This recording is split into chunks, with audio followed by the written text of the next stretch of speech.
Thank you, Madam Chair, and thanks for holding this first of several legislative hearings on a process to move us forward on energy policy. And hopefully we'll be building a record here for important steps in crafting legislation that we can successfully move through both the House and the Senate.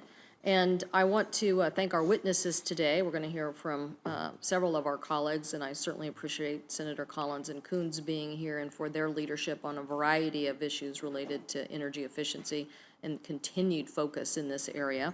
I know our colleague Senator Klobuchar is joining us as well, and she yesterday chaired a roundtable discussion with many energy efficiency leaders, and so we thank her for that as well. Today we're here to discuss energy efficiency, which is in some ways the most obvious of energy sources. Why is that? Well, it's pretty simple. It's just the math. It's compelling economics. Energy efficiency costs less than half of a unit of new energy production. The Lawrence Berkeley National Laboratory has estimated the cost of energy efficiency is 4.5 cents per kilowatt compared to 12 cents per kilowatt for new production. In short, energy efficiency as a resource is larger, cheaper, and a better job creator and carries lower environmental impacts than the alternatives. Not only does it save consumers, but it strengthens the economy, builds flexibility to our grid, and reduces carbon pollution. Let me say just a few words about the economic benefits. From 2007 to 2014, national energy use fell 2.4%, while GDP grew 8%. So in other words, we experienced an energy productivity increase of 11% in 8 years.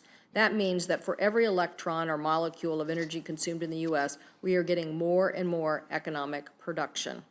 A handful of programs at the U.S. Department of Energy, or DOE, are important contributors to this dynamic. DOE's Building Code program, for example, will help put more than $7.4 billion back into consumers' pockets in 2020 and up to $230 billion by 2040.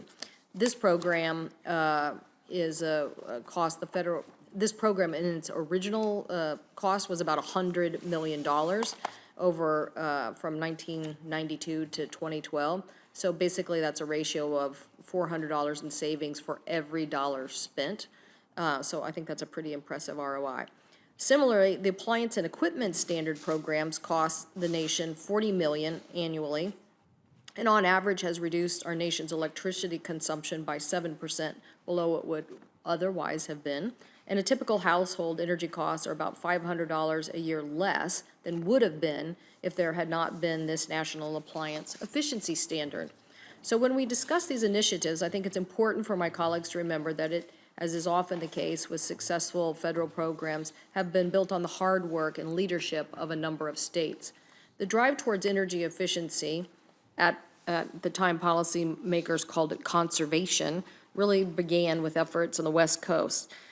California's energy efficiency efforts have helped the state avoid the need for at least 30 power plants and saved consumers $65 billion and eliminated carbon pollution equivalent to 5 million cars off the road.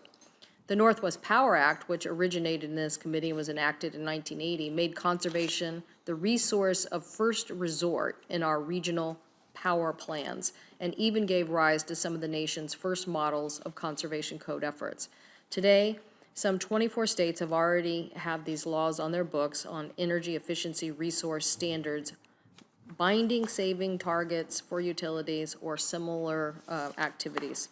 Once again, I think it's fair to say that the resource that costs consumers less, make our economy more competitive, reduce our environmental impacts, are always a good thing for our nation.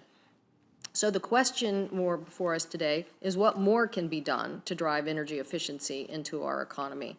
The U.S. economy, in the advent of distributed generation, dozens of opportunities exist across residential, commercial, industrial, and agriculture and government sectors, and I think we should consider a number of approaches to fully leverage these opportunities. First, we need the right framework and incentives for utilities to fully embrace the least cost resource.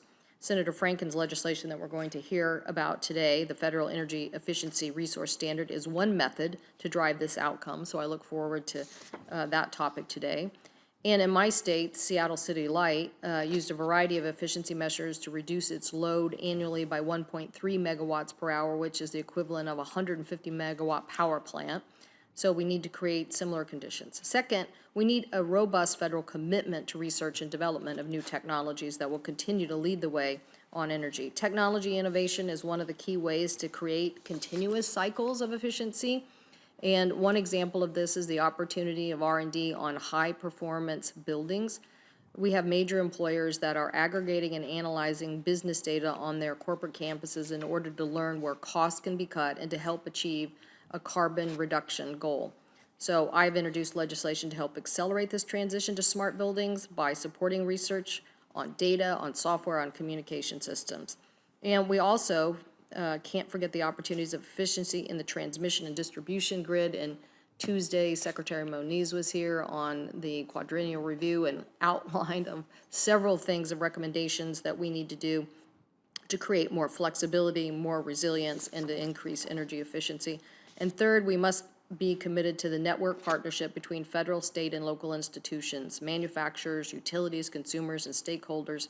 They all play a role in this, but the issue is that we have to have federal leadership with respect to things like the appliance standards and continue to lessen regulatory burdens and be a platform for demonstration. Most people will tell you that the demonstrations that we show then enable the private sector to implement these across many different businesses. So there's a lot to be done in driving these outcomes, but I look forward to working with Chairwoman Makowski and members of this committee who all have great ideas on putting a good energy efficiency title in an energy bill. Thank you.